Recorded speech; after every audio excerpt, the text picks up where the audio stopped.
আমাকে ঘোষণা করবার পরেও তারা নিজেদের মতো দলের কাউকে দিয়েছেন, আমি মনে কিছু করি নাই। এইবারে প্রতিযোগিতার হারটা কম, যেহেতু আওয়ামী লীগের মতো বড় পার্টি নাই। আমি আওয়ামী লীগ করেছি মেলাতে, ছেড়ে চলেছি কেন? আমি মনে করেছি যে আওয়ামী লীগ তার নীতিতে নাই।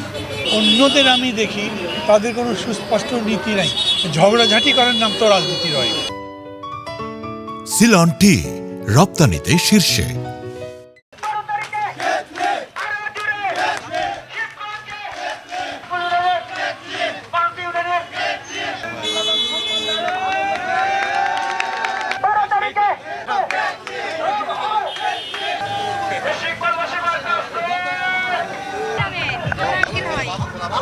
একটা চক্র আমাকে দাঁড়াতে দেবে না এখানে। এই পরিস্থিতি যখন হলো তখন আমি বিকল্প হিসেবে ঢাকা 18 দিয়েছি। ওইটা আমার চয়েস ছিল না। ওটা অনেক বড় কনস্টিটিউয়েন্সি, অনেক টাকা লাগে, তার কোনো প্রস্তুতি ছিল না আমার। কিন্তু এলাকার লোকজন আবার আমাকে চাইতে শুরু করলো। তাদের কথা হলো যে যেহেতু বগুড়া আপনাকে দিচ্ছে না, তাহলে এখানে আসেন। আমি গেছি সেখানে, ফলে আমি তাদের না করতে পারছি না, কিন্তু আমার লাভ তো এইখানে, ভালোবাসা, আমার কমিটমেন্ট যাই বলে সেটা এইখানে। আমি এটা করছি, তার সাথে ওটা যদি করতে পারি রাখবো, কিন্তু মেইন অ্যাট্রাকশন বা মূল লড়াইটা এই জায়গাতে। ব্যক্তিগতভাবে আমি কারো সমালোচনা করতে চাই না।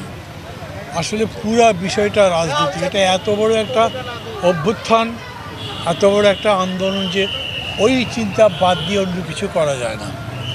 আমি আওয়ামী লীগ করেছি মেলাতে, ছেড়ে চলেছি কেন? আমি মনে করেছি যে আওয়ামী লীগ তার নীতিতে নাই। এখন আওয়ামী লীগ যদি দুঃখ প্রকাশ করে, অনুতপ্ত হয়, আবার নীতিতে ফিরে আসে, তাহলে সবাই তো বলছে যে সবাইকে নিয়েই আমরা দেশটা করবার চেষ্টা করি, আমি তাতে থাকবো। কিন্তু আর অন্যদের আমি দেখি তাদের কোনো সুস্পষ্ট নীতি নাই, ঝগড়াঝাঁটি করার নাম তো রাজনীতি নয়।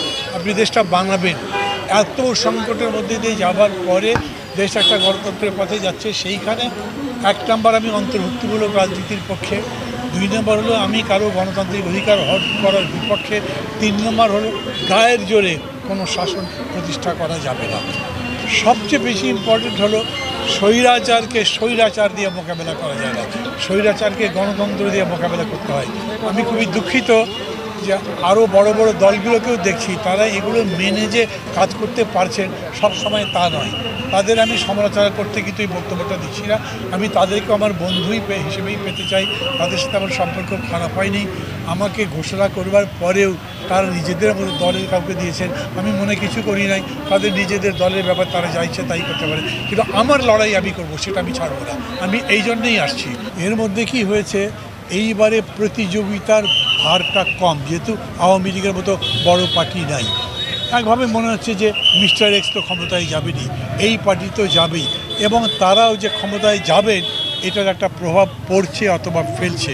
এই মহাস্থান বাজারে যান, এটা তয় বাজার বলি আমরা সবাই, এইখানে যারা তরি তরকারি বিক্রি করে সাধারণ লোক, তাদের কাছে গিয়ে বলা হচ্ছে হাট আমার, যদি ভোট আমাকে না দাও অন্য পার্টির জন্য মিছিল করো, ওই কেতলি মার্কার মিছিল করো, কাল থেকে বসতে দেবো না। এখন এগুলো হামলা তো করা যায়, কিন্তু এগুলো বলা যায়। আমি এবং আমি তাদেরকে অনুরোধ করি, এত বড় দল, এত বড় নাম আছে, তারপরে সেই সুনাম নিয়ে ভোট করেন, আর গায়ের জোরে করতে চাইবেন, ওইটা কিন্তু হবে না এই দেশে, বাংলাদেশে হবে না, এই শিবগঞ্জে হবে না।